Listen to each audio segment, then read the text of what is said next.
ಉಡುಪಿಯಲ್ಲಿ 12 ಗಂಟೆಗಳೊಳಗೆ ಭರ್ಜರಿ ಕಾರ್ಯಾಚರಣೆ. ಕೇವಲ 12 ಗಂಟೆ.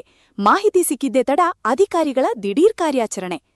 ಉಡುಪಿಯ 3 ಗ್ರಾಮಗಳಲ್ಲಿ ರಾಸಾಯನಿಕ ಬಳಸಿ ಬಾಳೆಹಣ್ಣುಗಳನ್ನು ಕೃತಕವಾಗಿ ಹಣ್ಣು ಮಾಡಲಾಗುತ್ತಿದೆ ಎಂಬ ಮಾಹಿತಿಯ ಹಿನ್ನೆಲೆಯಲ್ಲಿ ನಡೆದ ಕಾರ್ಯಾಚರಣೆಯಲ್ಲಿ ಬರೋಬ್ಬರಿ 10,089 ಕೆಜಿ ಬಾಳೆಹಣ್ಣುಗಳನ್ನು ಜಪ್ತಿ ಮಾಡಿ ನಾಶಪಡಿಸಲಾಗಿದೆ. ಅದರ ಅಂದಾಜು ಮೌಲ್ಯ ಎಷ್ಟು ಗೊತ್ತಾ? 8,71,200 ರೂಪಾಯಿ. ದಿನಾಂಕ 20 ಆಗಸ್ಟ್ 2026ರಂದು ಉಡುಪಿ ತಾಲೂಕಿನ ಅಲ್ಲೂರು, ಕೆಂಪೂರು ಹಾಗೂ ದುಗ್ಗಿಪದವು ಗ್ರಾಮಗಳಲ್ಲಿ ಆಹಾರ ಸುರಕ್ಷತೆ ಹಾಗೂ ಔಷಧಿ ಆಡಳಿತ ಇಲಾಖೆ ಮತ್ತು ಕಂದಾಯ ಇಲಾಖೆ ಅಧಿಕಾರಿಗಳು ದಿಢೀರ್ ಕಾರ್ಯಾಚರಣೆ ನಡೆಸಿದ್ದಾರೆ.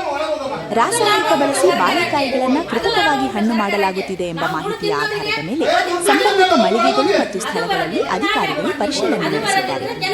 ಈ ಕಾರ್ಯಾಚರಣೆಯ ವಿಶೇಷತೆ ಏನೆಂದರೆ, ಮಾಹಿತಿ ಲಭ್ಯವಾದ ಕೇವಲ 12 ಗಂಟೆಗಳೊಳಗೆ ಅಧಿಕಾರಿಗಳು ಸ್ಥಳಕ್ಕೆ ತೆರಳಿ ಪರಿಶೀಲನೆ ನಡೆಸಿ ಜಪ್ತಿ ಹಾಗೂ ನಾಶಪಡಿಸುವ ಪ್ರಕ್ರಿಯೆಯನ್ನು ಪ್ರಾರಂಭಿಸಿದ್ದಾರೆ. ಈ ಕಾರ್ಯಾಚರಣೆ ಉಪವಿಭಾಗಾಧಿಕಾರಿ ರಶ್ಮಿ ಅವರ ಅಧ್ಯಕ್ಷತೆಯಲ್ಲಿ ನಡೆಯಿತು.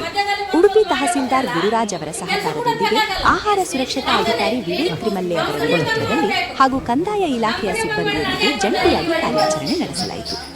ಕಾರ್ಯಾಚರಣೆಯಲ್ಲಿ ರಾಸಾಯನಿಕ ಬಳಸಿ ಕೃತಕವಾಗಿ ಹಣ್ಣು ಮಾಡಲಾಗಿದೆ ಎಂದು ಗುರುತಿಸಲಾದ ಬಾಳೆಹಣ್ಣುಗಳನ್ನು ಜಪ್ತಿ ಮಾಡಲಾಯಿತು.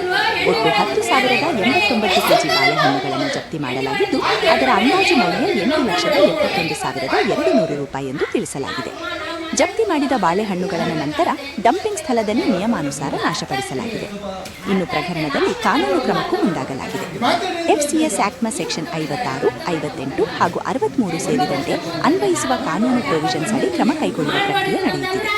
ಪ್ರಕರಣದ ಸ್ವರೂಪಕ್ಕೆ ಅನುಗುಣವಾಗಿ ಬಿಎನ್ಎಸ್ ಸೆಕ್ಷನ್ 274 ಹಾಗೂ ಅನ್ವಯಿಸುವ ಪೊಲೀಸ್ ಆಕ್ಟ್ ಪ್ರೊವಿಷನ್ಸ್ ಅಡಿಯಲ್ಲಿಯೂ ಕ್ರಮ ಕೈಗೊಳ್ಳುವ ಸಾಧ್ಯತೆ ಇದೆ.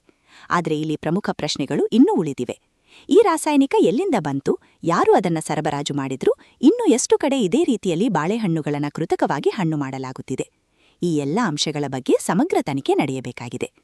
ಒಟ್ಟಿನಲ್ಲಿ ಕೇವಲ 12 ಗಂಟೆಗಳೊಳಗೆ ಮಾಹಿತಿ, ದಿಢೀರ್ ಕಾರ್ಯಾಚರಣೆ, 10,089 ಕೆಜಿ ಬಾಳೆಹಣ್ಣು ಜಪ್ತಿ ಮತ್ತು ನಾಶ. ಸಾರ್ವಜನಿಕರ ಆರೋಗ್ಯದೊಂದಿಗೆ ಚೆಲ್ಲಾಟವಾಡುವ